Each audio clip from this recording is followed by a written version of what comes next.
Big TV భక్తి సమాచారం WhatsApp ఛానల్లో జాయిన్ అవ్వండి. అన్ని విశేషాలు ఎప్పటికప్పుడు తెలుసుకోండి.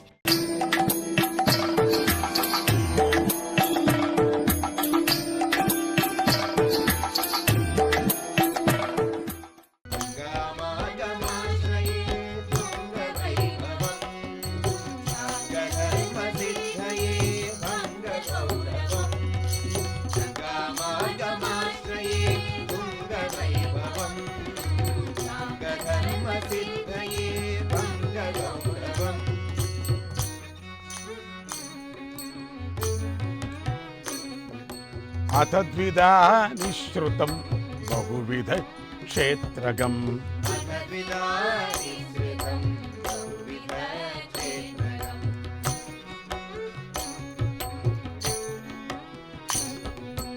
అథ నవద్వీపతో కాళికాగట్టతో కాళికాగట్టతో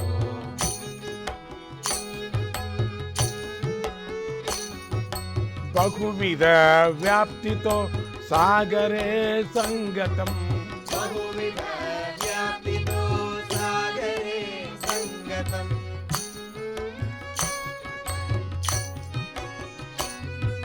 స్మరణతశ్చాపి ద్రాక్ సచ్చిదానందదం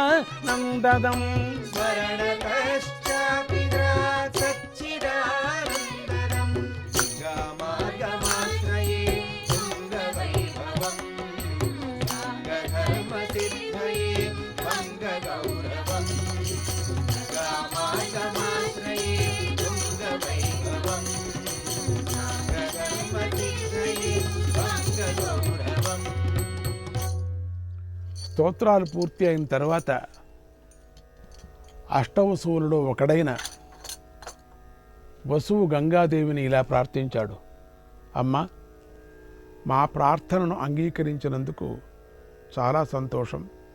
నిజంగా నీకు ఉపకారం చేయాలని ఉంటే మేము పుట్టిన వెంటనే మమ్మల్ని గంగలో పడేశాయి. ఆ విధంగానైనా మేము భూలోకంలో ఎక్కువ కాలం ఉండే బాధను తప్పించుకుంటాం.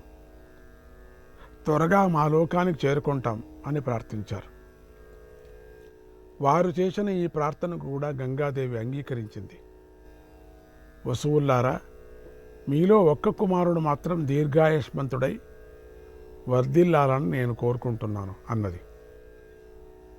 వసువులందరూ అంగీకరించి, అమ్మ, మా అందరి తేజోభాగాల 4వ అంశను గ్రహించి 8వ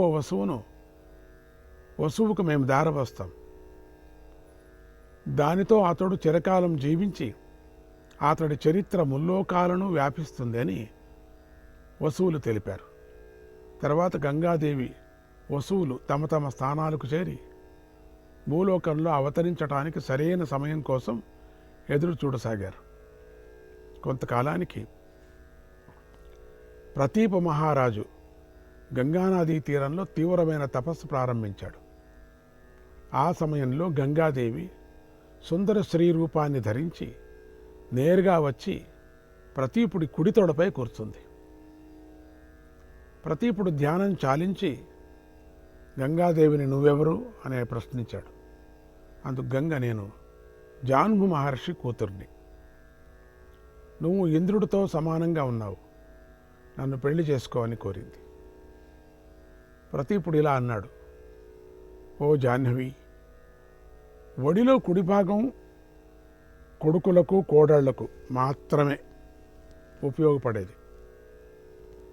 అది ధర్మాసనం. భార్యలు ఎడమ తొడపైనే కూర్చోవాలి. కానీ నువ్వు అలా చేయలేదు.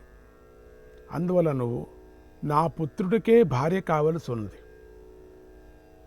నేను అధర్మ మార్గంలో నడవలేను. నా కోరిక మన్నించి నా కొడుకైన శంతనుడికి నువ్వు భార్యవు కాగలవు అన్నాడు.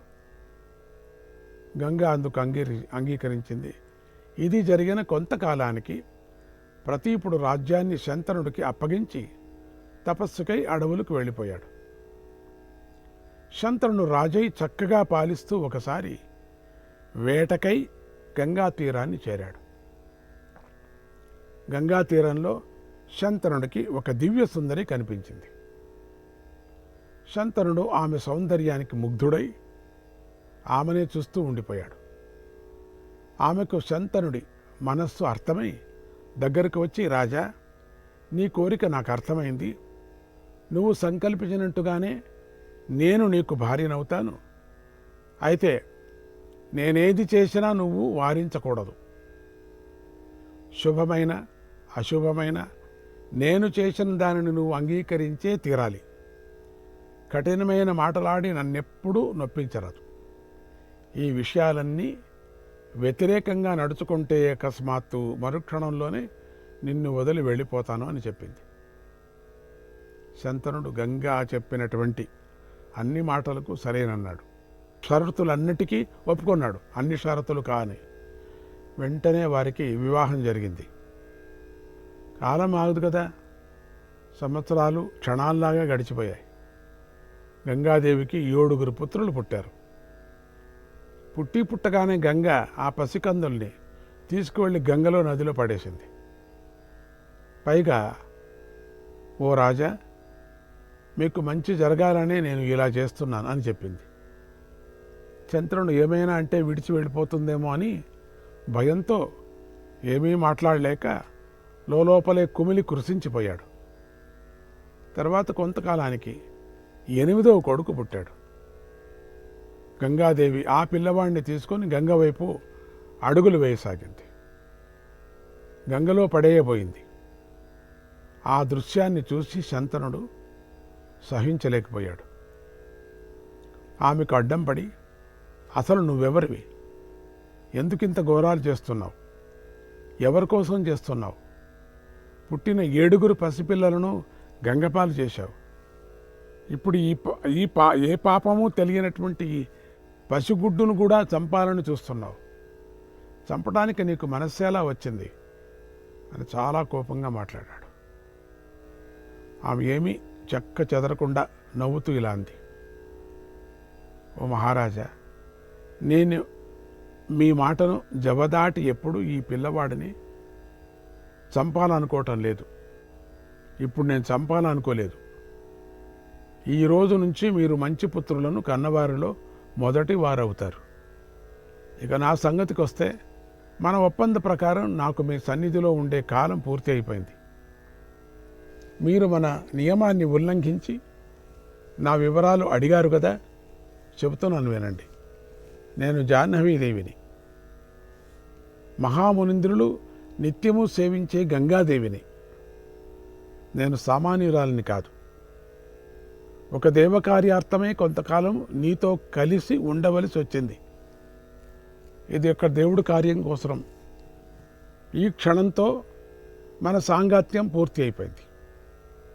వశిష్ఠ మహర్షి శాపం వల్ల అష్టవసువులు భూలోకంలో జన్మించవలసి వచ్చింది.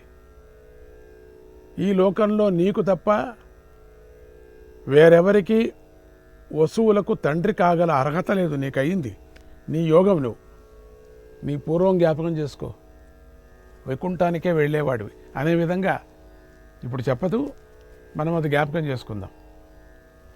తల్లి అయ్యేటువంటి మహత్వం నాకు తప్ప మరెవరికీ లేదు.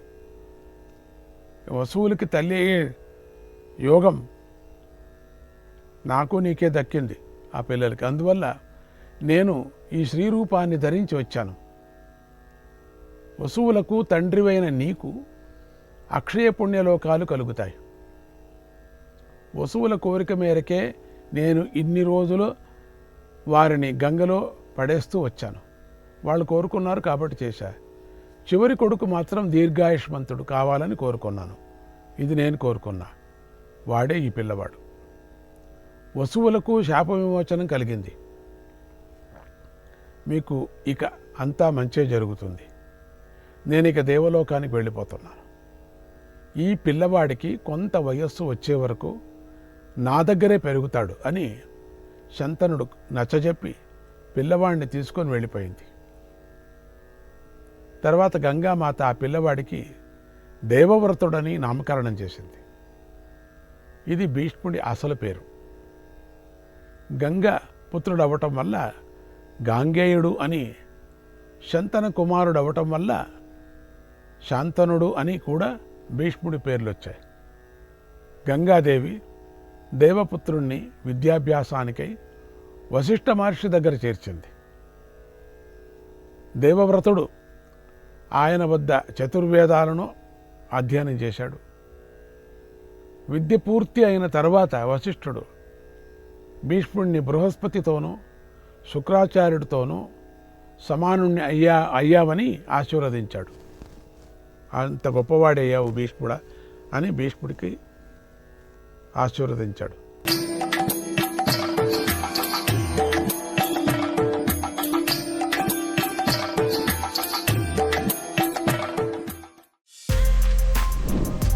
For more videos like this, subscribe Big TV channel.